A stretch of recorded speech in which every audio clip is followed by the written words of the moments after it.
It's time now for Reform UK leader Richard Tice. And yesterday, lefty lawyers blocked the transfer of 20 migrants onto the Bibby Stockholm, prompting Tory Deputy Chairman Lee Anderson to tell the Daily Express in his inimitable style if they don't like barges, then they should F off back to France. Reacting, former Shadow Home Secretary Diane Abbott said it was a new low, even for the Tories.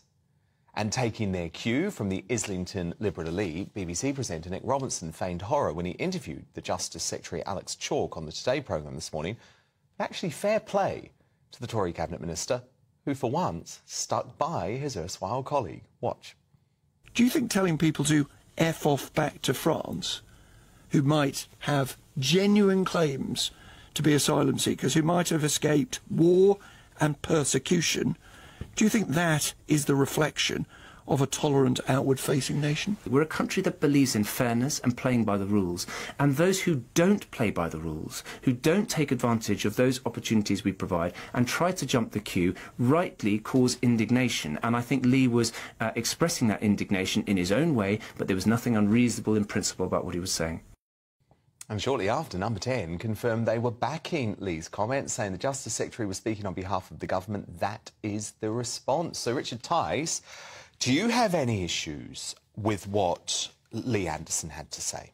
No, I think credit where credit is due, and I put out a piece on social media immediately supporting Lee. I think he speaks for the majority of sensible, sane people in this country, and actually the Justice Secretary is quite right here, that we are a tolerant, generous and very hospitable nation. Too tolerant? Well, no, for genuine refugees, and we've been one of the most welcoming. Over 400,000 people in the last 7 or 8 years. Ukraine, we know what genuine refugees look like.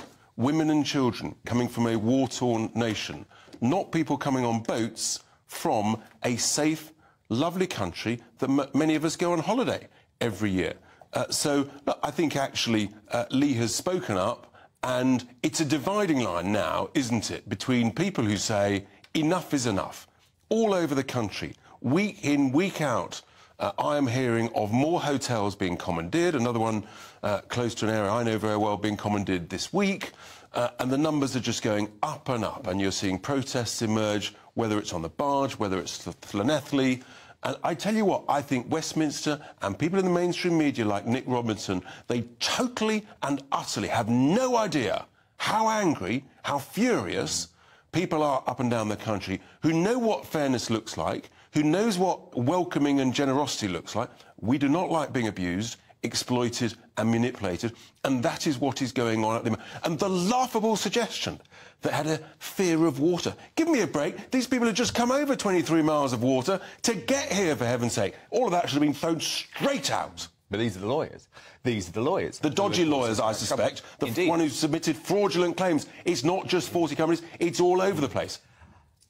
Richard, do we need to start properly thinking, though, about how we create a deterrent actually by the way the migrants are housed in the UK? So I look over to New York, a very liberal state, but because of another overwhelming migrant crisis in that city, they are now facing the very real prospect of having to create a tent city in the middle of Central Park where migrants will be housed in tents. Now, at the moment, we are paying over £7 million a day. At least. Just for hotels. Yeah. And it's probably actually much higher than that. Then you add in the cost of things like the Bibby Stockholm. So do we need to start looking at creating tents? The mistake in the first place was being way too generous with the accommodation that was offered. It should have been functional, it should have been basic, and people should have been processed like they used to be within a couple of weeks. What about which is what happened 15 years ago. What about tents? Whether it's sort of temporary accommodation, you know, tented structures. I mean, let's remember that's what the UN itself provides in adjacent countries to war zones. That is the UN standard accommodation. And we could say, well, we can do better than that. But the key thing is process quickly. But the real key thing, and we're the only party that tells it as it is, the only way you stop this huge crisis, which is now a national security threat, is you pick people up safely out of the boats, you put them into the border force cutters, and you legally, lawfully take them back to Dunkirk and Calais, and you say to France, we're allowed to do this under the international treaty. Then they'll do a proper deal with us. We know it works because the Australians did it. And until we do that and show some courage and some leadership and, frankly, tell the lawyers where they can shove it, this will go on and on through this year and through next.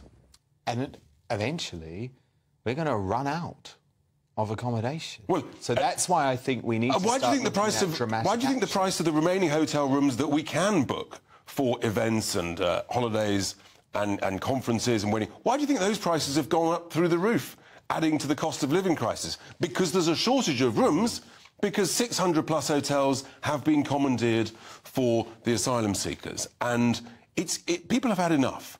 I'm detecting a rising fury, a rising level of anger and distress.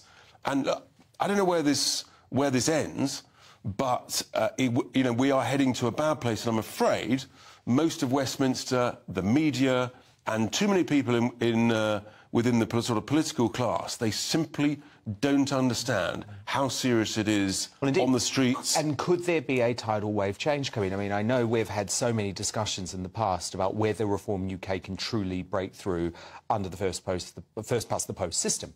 However, a leaked Channel 4 poll tonight is predicting absolute catastrophe for the Conservative Party at the next election. Excellent. They are on just over 90 seats. So this would be a landslide like we haven't seen since 1997. Well, what I can tell you... Is there a chance for Reform UK? What I can tell you is that as every week goes by, Dan, more and more people are getting in touch, are coming up to our candidates all over the country, getting in touch with me and saying, you're right, we like what you're saying, we know you stand up for ordinary, decent folk up and down the country who've had enough of this nonsense, had enough of the main two parties. And yeah, I think there is a sea change coming. And when it comes, it's like a tidal wave. You never quite know what it is, what event it is, but I tell you, something is happening. But something is changing. I'm sensing it. I'm hearing it. Do you have data? The best data is on the street, and I'm out there as much or more than anybody, frankly. But you don't hearing it. I'm seeing polling showing that you could potentially. I'm much more trust what I'm hearing and seeing on the streets and comparing that to 3, 6, and 12 months ago. That's what really tells you what's going on. And I tell you, there is a change, there is a fury, and people want something different. And any Conservative MPs talking about defecting? I couldn't possibly give you a running commentary, you well know that. But, look, there's a lot of very upset, sensible Conservative MPs who feel that actually their party's become a social democrat party, a sort of con-socialist party. Yeah. That's what's going on. So, look, there's change in the air, Dan. And, look, we predict there'll be an election in October, November next year. So you've got time. We've got plenty of time, and candidates are filling in the seats. OK. So watch the space. Reform UK leader Richard Tice. Great to have you in the studio, Richard. Thank you so much.